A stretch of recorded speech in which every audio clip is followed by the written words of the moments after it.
Je vous invite à un mot de prière.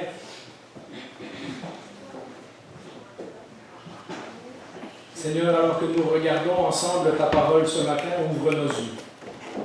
Ouvre les yeux de notre cœur également pour que nous puissions voir ce que tu essaies de nous enseigner et que nous puissions évaluer nos vies à la lumière de ta parole. Au nom de Jésus, nous te prions. Amen. La raison que j'ai prié que nous puissions évaluer nos vies à la lumière de la parole de Dieu, c'est que ça fait un moment que nous avançons sur le chemin de Jésus et nous avons découvert avec le temps que beaucoup d'opinions, beaucoup d'idées qui nous sont données, beaucoup de choses même que nous pensons dans nos églises, lorsqu'elles sont confrontées à la lumière d'une étude attentive de la parole de Dieu, prennent une orientation un peu différente ou un éclairage un peu différent. Parfois même, nous sommes complètement à côté de la plaque. Parce que nous écoutons les voix de notre société, nous écoutons les voix de la télévision, de nos magazines et autres, et nous avons tendance à bâtir nos vies sur ça plutôt que sur la parole de Dieu. Nous avons commencé la semaine passée en parlant le chemin de Jésus et le succès, et aujourd'hui je voulais compléter ce message en parlant du véritable succès. Donc le titre est légèrement plus long, donc ça va s'appeler le chemin de Jésus et le véritable succès.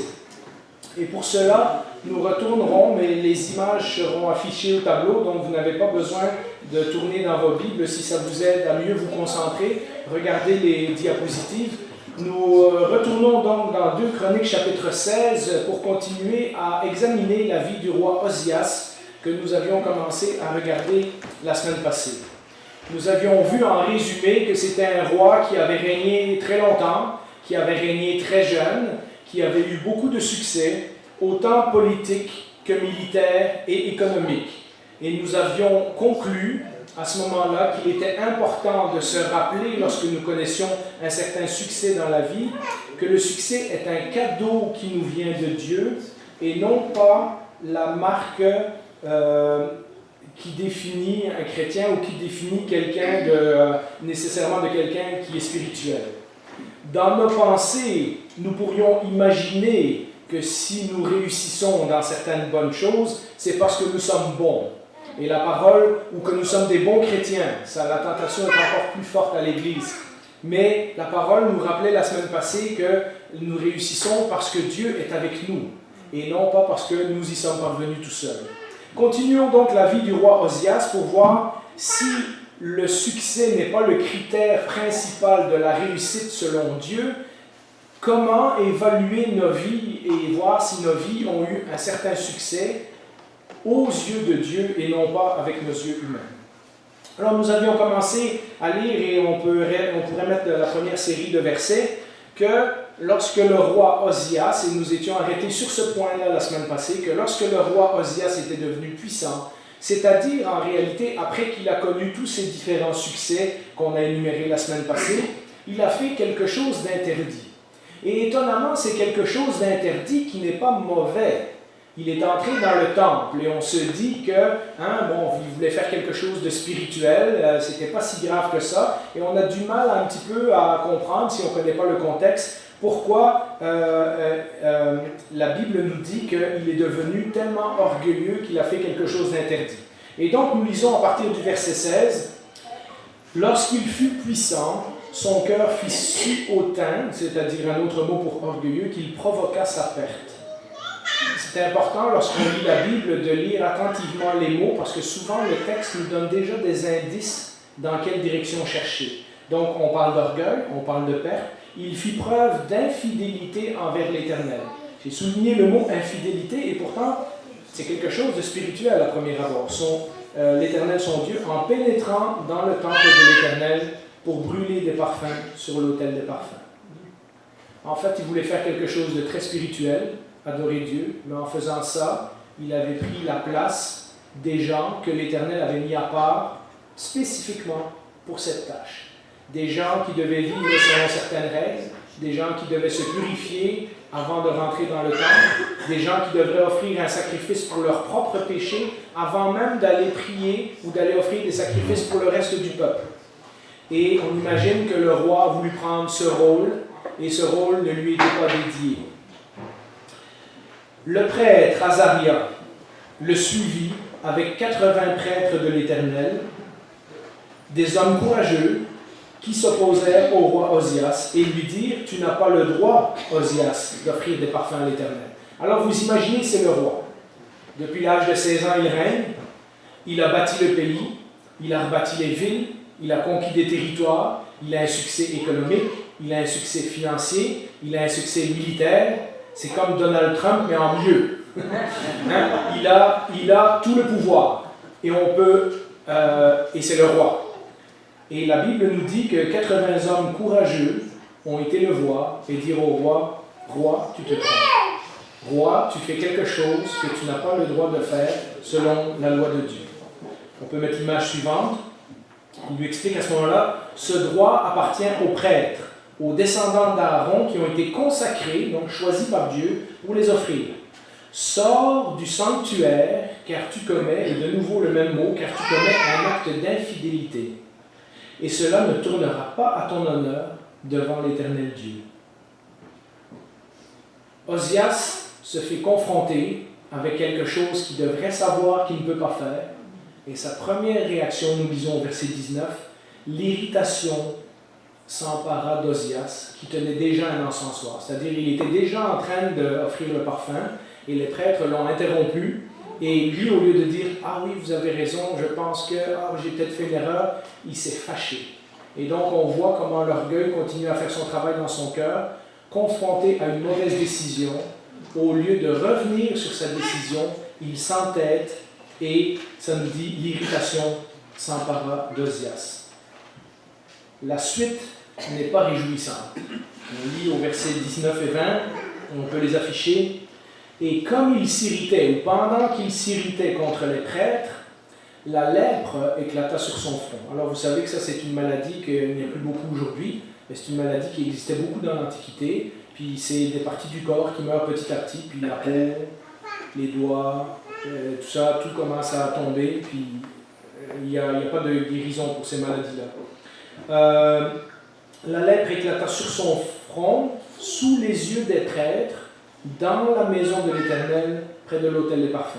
Donc au moment où il commence à s'irriter contre les prêtres parce qu'ils lui ont dit quoi faire, déjà, il commence à subir les conséquences de son mauvais geste. Le grand prêtre Azaria et tous les prêtres le regardèrent et ils virent qu'il avait la lèpre au front. Donc eux, ils sont en face de lui, ils sont en train de lui parler, et pendant que lui se fâche, et on suppose peut-être qu'il leur fait des menaces et des choses comme ça, eux, ils sont en train de voir qu'il y a quelque chose qui lui arrive qui n'est pas normal. Ils le poussèrent précipitamment dehors et lui-même s'empressa de sortir parce que l'Éternel l'avait frappé.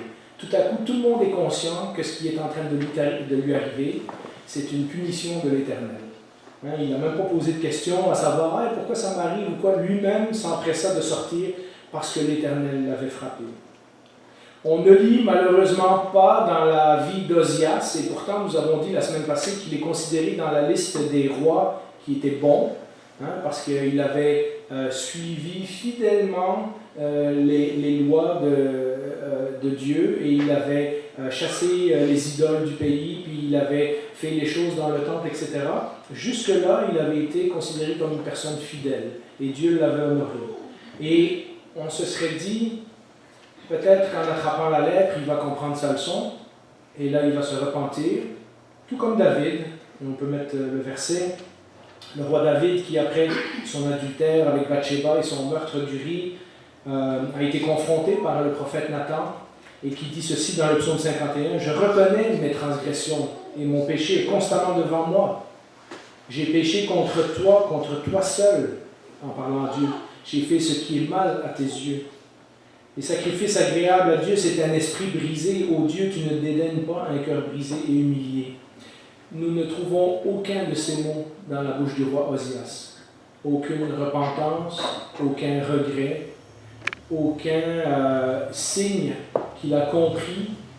Et la triste conclusion se trouve au verset 21, et on peut l'afficher.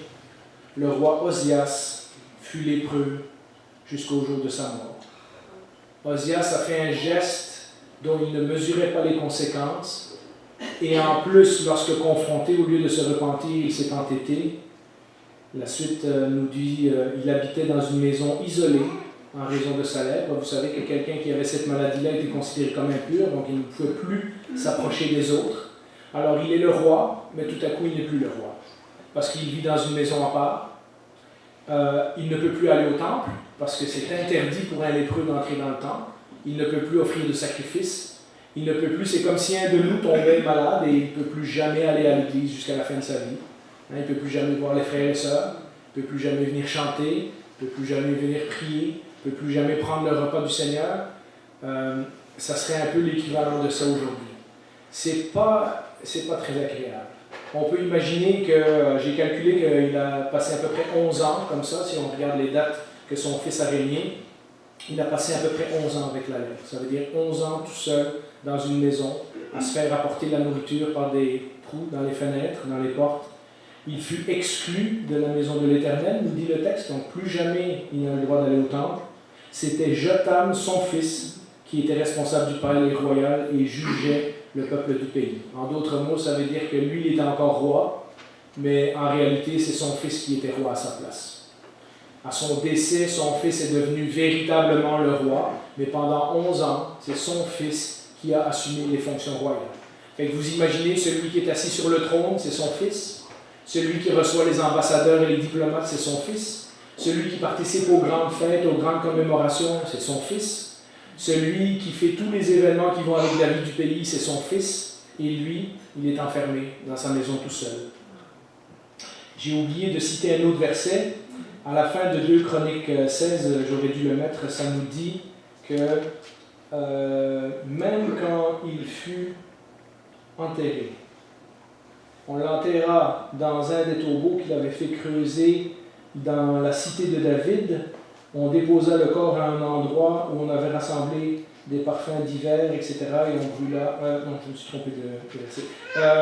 Je le trouverai tantôt. En fait, la fin du chapitre 16 nous dit que même à sa mort, il ne fut pas enterré dans le cimetière avec tous les autres rois d'Israël, mais il fut enterré dans une place à part. Et la conclusion nous dit à cause qu'il avait la lèpre. Et donc, ce qu'on se souvient de lui, c'est qu'il est mort lépreux. Et cela m'amène à la suite des applications. On avait commencé à voir la semaine passée, je pense qu'on l'a au tableau. On peut mettre l'image suivante. Il a cru que la réussite venait de lui. On a vu que son orgueil a pris la place. Ça, c'est le point qu'on avait fait la semaine passée. Mais il a cru aussi, le point numéro 2, que sa réussite le protégerait. Il a choisi de faire un geste, une action qui à première vue semble bonne. Aller offrir le parfum dans le temple du Seigneur, c'était une bonne chose. Mais comme je vous l'ai expliqué tantôt, ce n'était pas son rôle. Parce que les gens qui allaient offrir le parfum devaient être une classe de gens particuliers qui étaient consacrés au Seigneur. Et en prenant ce rôle-là, il s'arrogeait un pouvoir qui n'était pas le sien.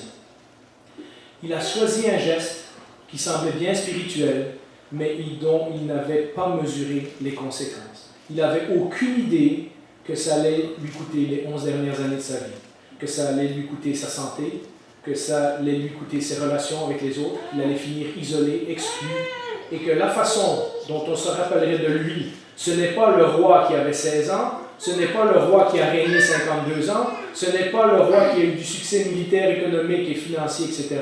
C'est le roi qui avait la lèpre. Il a passé le reste de sa vie avec des conséquences désastreuses qu'il n'avait pas mesurées. Et même quand il est enterré, on se rappelle de lui comme le roi lépreux.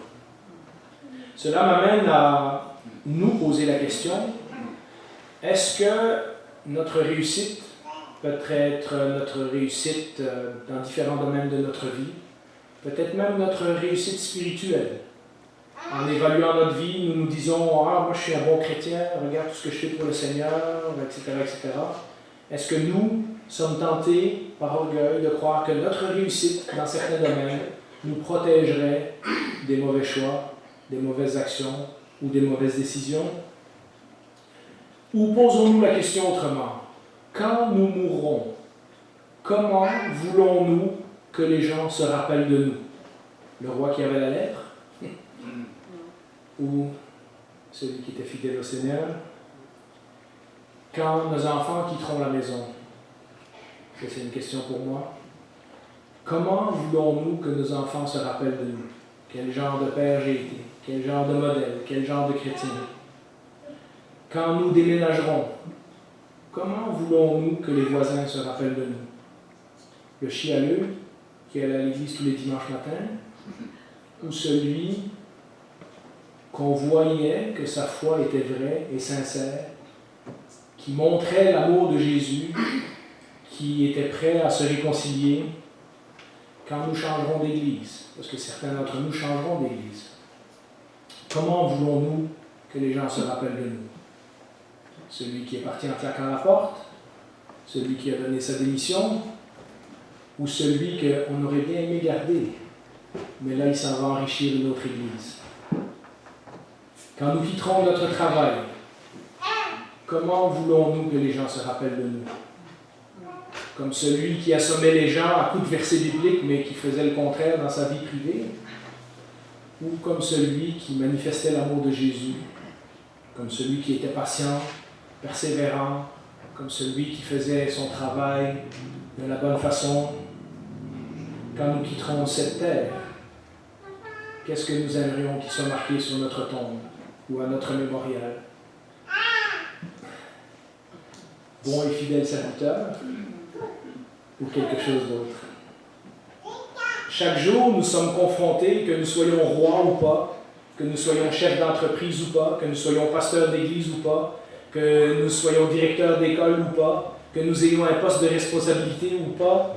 Chaque jour, nous sommes confrontés à des choix dont nous ne maîtrisons pas les conséquences. Et si nous faisons le mauvais choix, il pourrait nous en coûter beaucoup.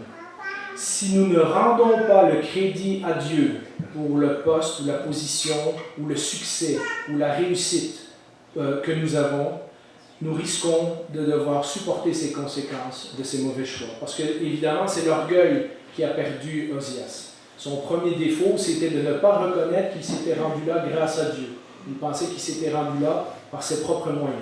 Et cela a entraîné son deuxième problème, c'est les mauvais choix qui vont avec. Si nous pensons que notre succès actuel est suffisant pour nous protéger de nos mauvais choix, alors nous surestimons grandement la valeur de nos réussites. Et nous sous-estimons grandement l'évaluation que Dieu fait de notre vie.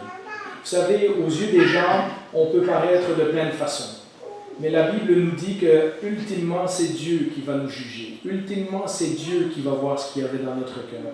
Ultimement, ce n'est pas le masque ou le rôle que nous jouons lorsque nous sommes à l'Église ou lorsque nous ne sommes pas à l'Église.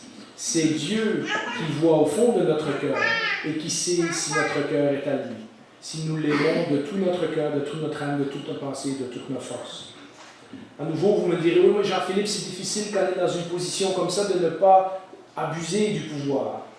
Comme la semaine passée, nous voyons que la Bible nous donne l'évaluation de son fils, et on peut mettre le verset au tableau. 2 Chroniques 27, verset 2 nous dit de Jotham, « Il fit ce qui est droit aux yeux de l'Éternel, entièrement comme l'avait fait son père Osias. » Mais écoutez ce commentaire, « mais sans pénétrer dans le temple de l'Éternel. » Donc même après qu'il est mort, on se rappelle de ce qu'il a fait, et on se rappelle aussi que son fils n'a pas fait la même erreur. Et donc Jotham, qui était roi pendant longtemps aussi, qui a eu un grand succès comme son père, la Bible nous dit à plusieurs endroits, en décrivant la vie de Jotham, que Jotham a été en tout point similaire à son père, sauf dans les erreurs que son père a commises. Et donc, même en étant roi, on n'est pas obligé de faire des mauvais choix comme ça. Et ensuite, cela m'amène à un autre point d'application, le troisième point d'application. Il a cru que sa réussite était tout ce qui comptait. Donc, on a les trois là au tableau. Il a cru que sa réussite, c'était ça.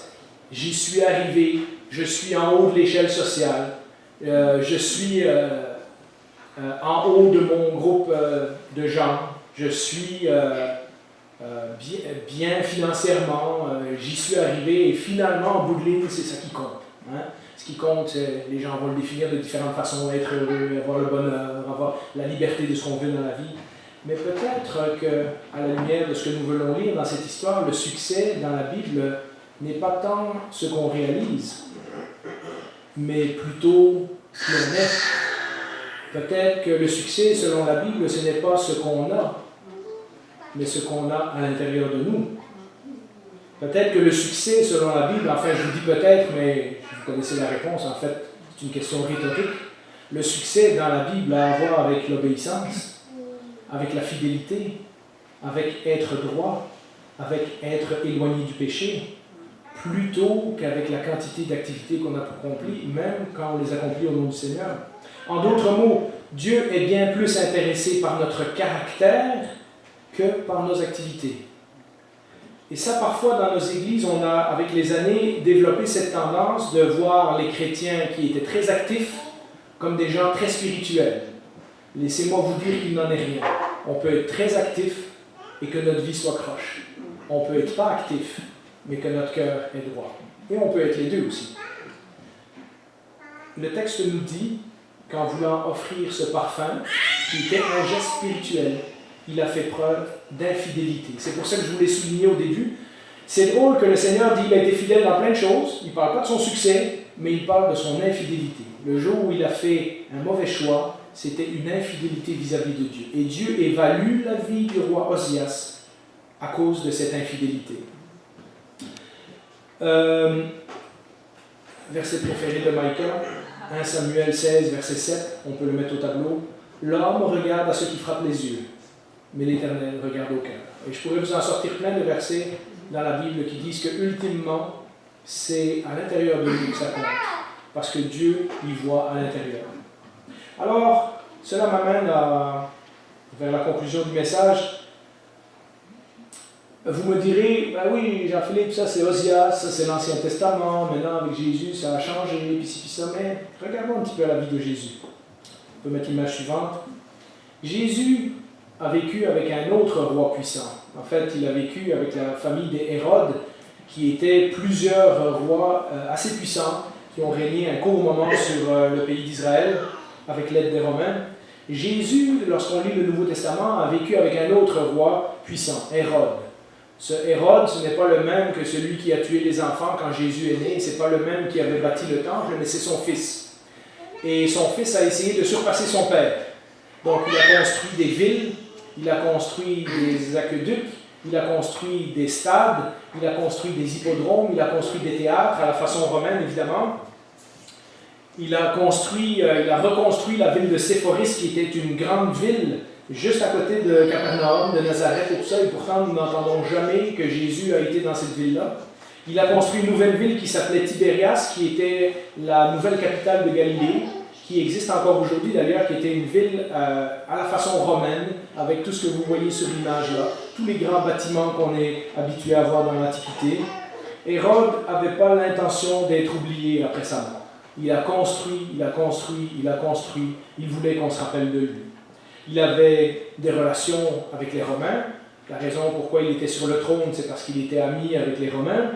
Il avait du succès politique, il avait du succès économique, il avait du succès diplomatique, comme le roi Osias. Si on vivait en Palestine, en Galilée à cette époque-là, c'était le nom à connaître. Si vous vouliez des connexions, il fallait être ami avec lui. Il avait l'intention, avec toutes ces grandes constructions, qu'on se souvienne de lui. Pourtant, aujourd'hui, lorsqu'on lit la Bible, mais lorsqu'on lit aussi l'histoire, on se rappelle d'Hérode comme un meurtrier. On se rappelle que c'est lui qui a décapité Jean-Baptiste. On se rappelle que c'est lui qui s'est moqué de Jésus à son procès. Et qui, alors qu'il avait une chance de dire « ouais, cet homme est innocent », l'a renvoyé chez Pilate pour se faire condamner. Et vous savez quoi? En bout de ligne, tout son succès n'a changé la vie de personne, même pas la sienne. Image suivante.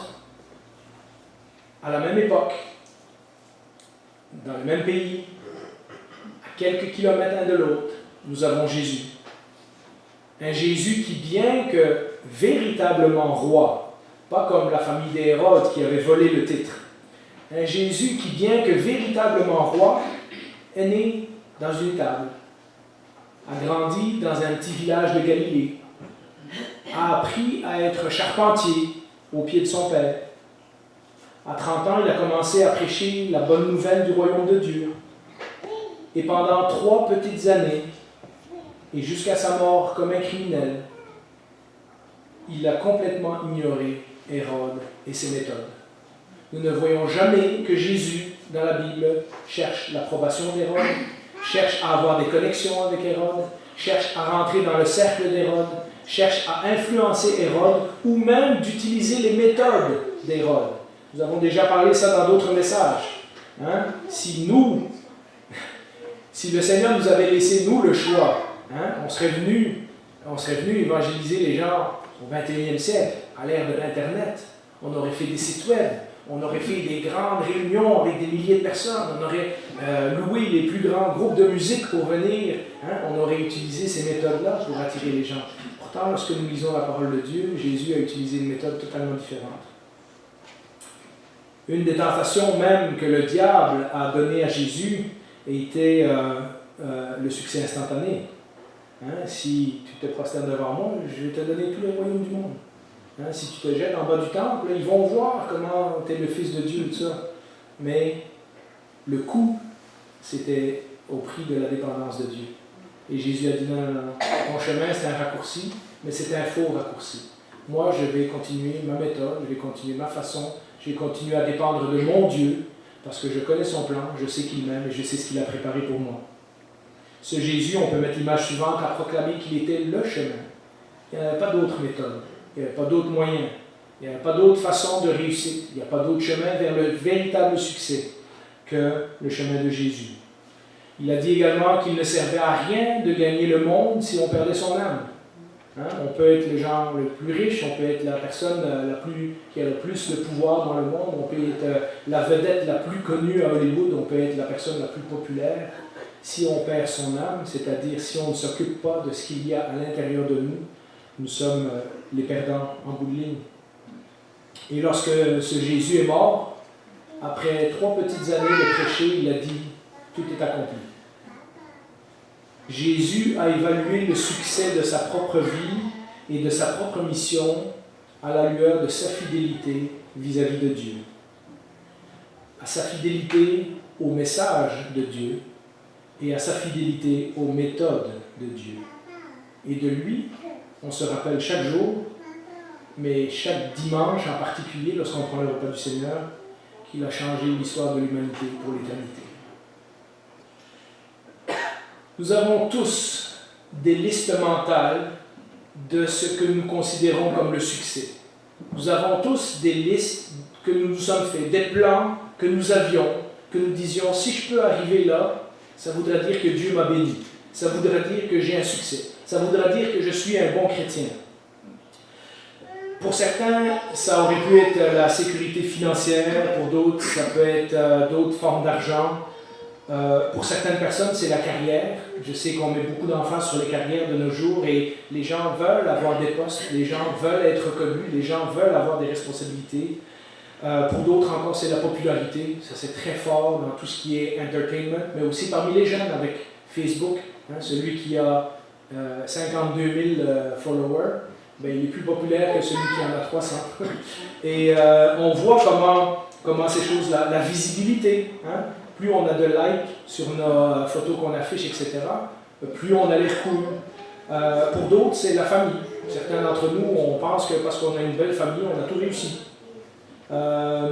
Pour d'autres, c'est le mariage. Ah, si seulement on trouve la personne, là, tu sais, le beau, là, celui qu'à l'école tout le monde voulait, mais c'est nous qui l'avons eu. Là. On pense que c'est le mariage qui va nous donner ce succès-là. Pour d'autres encore, et ça c'est peut-être mon message pour nous aujourd'hui, c'est une liste mentale religieuse. C'est-à-dire que nous évaluons notre vie et notre spiritualité et notre succès spirituel au nombre de fois que nous allons à l'église. Combien de dimanches que j'ai raté par rapport à un tel.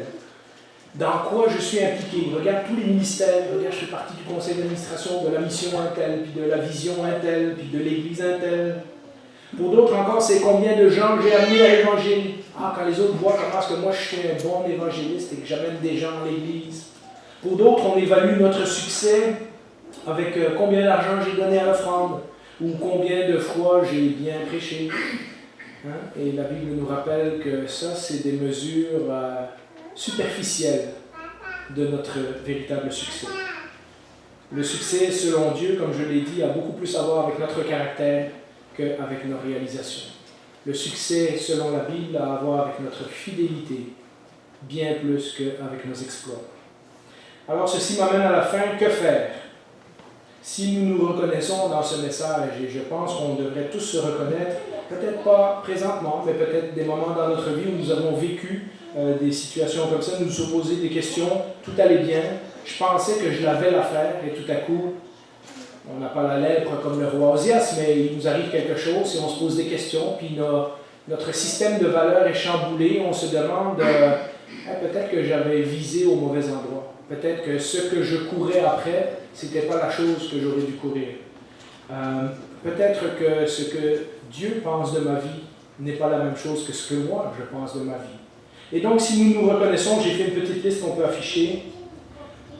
Je pense qu'on doit faire ceci. D'abord, c'est examiner nos vies et reconnaître que nous avons ces listes. Nous avons dans notre esprit une façon de nous évaluer nous-mêmes. Nous pensons que, parce que nous sommes rendus là, nous sommes des bons chrétiens. Que ça fait de nous des bonnes personnes, qu'on a eu un certain succès, etc. Et même ces listes sont parfois faites de plein de bonnes choses. Ce n'est pas une mauvaise chose de participer à l'Église, de donner l'argent, de s'impliquer dans les ministères et ces choses-là. Mais si nous évaluons notre vie spirituelle seulement avec la quantité d'activités que nous produisons, alors nous sommes à côté de la plaque. La deuxième chose que nous devons faire, c'est dire ces listes à Dieu. Dieu le sait déjà, de toute façon. Alors, si nous reconnaissons ces listes mentales que nous avons dans notre esprit, disons-le à Dieu honnêtement. Disons-le, Seigneur, j'ai toujours pensé qu'en étant devant et en prêchant, ça faisait de moi un bon chrétien. Mais je remarque que dans ma propre vie, il y a ça qui va pas. J'ai toujours pensé qu'en m'occupant de tel ministère, ou en faisant ci, ou en faisant ça, ou en venant un nombre de fois à l'église, j'étais un bon chrétien. Et maintenant, tu me montres qu'il y a des choses dans mon cœur qui ne vont pas. Reconnaissons également que si nous avons eu une certaine réussite, dans certains domaines, puisque le Seigneur nous donne des dons et des talents que nous mettons à son service. Et donc, c'est normal que nous réussissons dans certains domaines de la vie, comme nous l'avons dit la dernière fois. C'est bel et bien parce que le Seigneur était avec nous. Et ce n'était pas un donnant-donnant. Seigneur, je fais ça pour toi, donc tu vas me bénir. Ça ne fonctionne pas comme ça. Mais reconnaissons que si nous sommes bénis, c'est grâce au Seigneur. Ensuite, faisons nos prochains choix non pas en accord avec les listes que nous avons faites dans notre tête, ou en accord avec ce que ça pourrait me rapporter, mais en accord avec ce que Dieu nous montre de notre vie dans sa parole. Et finalement, travaillons sur notre caractère et sur nos relations entre frères et sœurs, et notre relation avec Dieu le plus fort possible, en sachant que ce qui compte réellement aux yeux de Dieu, c'est notre fidélité à lui, plutôt qu'à nos listes, à nos plans et à nos projets. Je vous invite à prier.